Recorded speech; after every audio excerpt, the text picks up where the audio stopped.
Marche à l'ombre est la première série produite par Super Écran.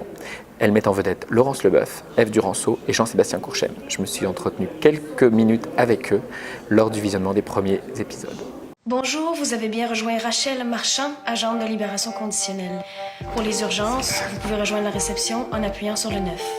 Ok, je pensais que j'étais sorti de la prison, mais t'es pire qu'une screw, toi. Ben oui, une maison de transition, c'est pire qu'une prison. T'as 50% de ta liberté puis 100% des tentations. C'est ça le test. Bonjour Laurence, bonjour Ève. Tu es donc sa collègue de travail, qui est quand même un personnage plus équilibré que Rachel. Et tu interprètes Tania, c'est ça? Ouais, c'est comme la meilleure amie de Rachel, c'est comme ça qu'on la présente, puis ouais, une collègue de travail. Il y a également quelque chose d'intéressant, si un petit peu les rapports à la fonction qui est la vôtre, c'est-à-dire en tant que métier. C'est-à-dire que personne n'a la même idée de son métier et donc il y a souvent des discussions et des débats là-dessus et je trouve que ça c'est intéressant d'un point de vue écriture. J'imagine qu'à jouer ça a dû être intéressant parce que ça donne aussi beaucoup de complexité dans les scènes, notamment la première scène de repas qui est assez épique. Est-ce que ça a été compliqué à jouer? Mais pas compliqué à jouer parce que c'est tellement bien écrit, mais c'est impliquant à jouer parce que justement les auteurs sont allés tellement loin dans leur implication qu'on n'a pas le choix d'y aller aussi. Puis c'est intéressant de jouer à un niveau où comme les êtres humains dans la vie, on se contredit en fait entre nos actions puis ce qu'on pense avoir comme valeur. Donc les personnages jonglent beaucoup là-dedans, puis ça c'est vraiment très intéressant. C'est un beau casse-tête à faire. Ouais. Je suis d'accord. Laurence, ton personnage est, on va dire, le plus torturé, le plus complexe. Et c'est vrai que tu as joué beaucoup ça ces dernières années aussi au cinéma, notamment au niveau de la relation qu'elle a avec son chum.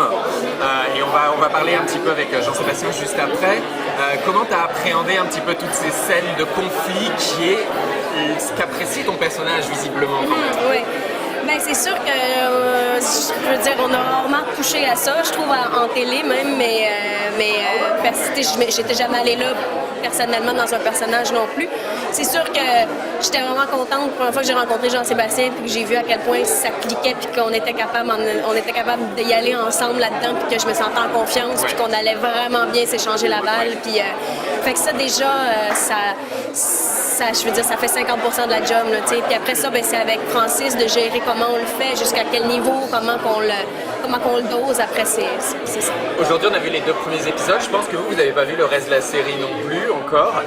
Qu'est-ce qu'on peut attendre un petit peu de la suite? Est-ce qu'il y a juste une petite clou qu'on peut avoir? En fait, de poursuivre cette découverte-là dans la complexité, dans les contradictions, dans les personnages, dans les côtés sombres aussi tordus des humains qu'on voit à l'écran. Je pense que ce voyage-là se poursuit avec évidemment des moments où il y a plus d'action, des moments qui sont, je dirais, plus introspectifs aussi, plus dans le dialogue. Il y a des scènes à deux qui sont magiques dans cette série-là. C'est hallucinant. Des fois, les scènes d'action m'ont moins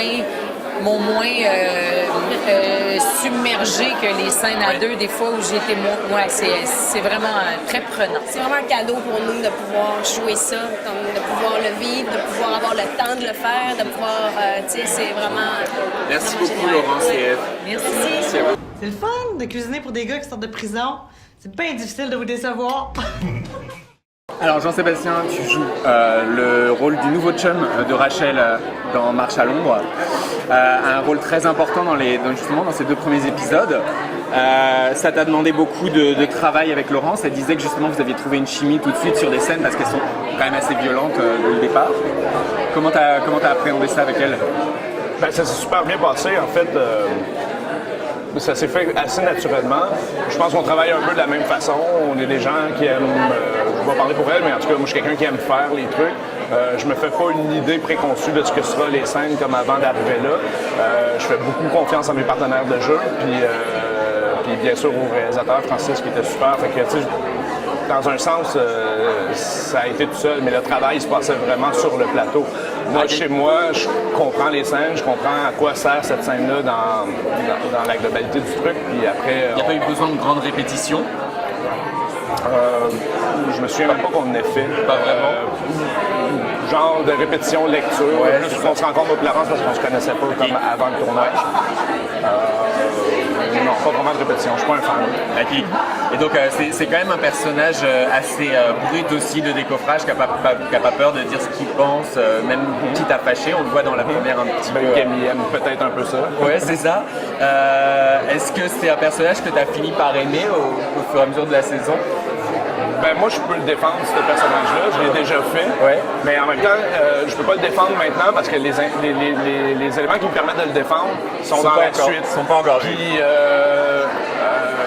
mais j'ai quand même une facilité à le défendre. Seulement quand j'ai essayé de le faire, même devant des gens qui connaissaient bien le projet, je disais, ben non, qu'est-ce que tu dis là? OK. Mais pour moi, il est défendable. Vous en ferez votre opinion, mais pour moi, il y a quand même... C'est pas un méchant, il n'est pas unidimensionnel, il y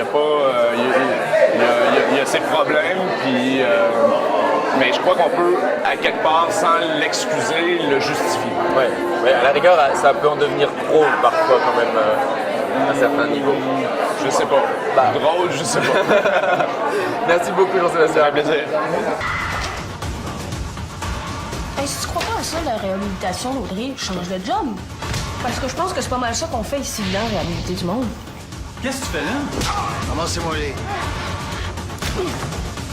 Y a rien qui est irréparable, Eric.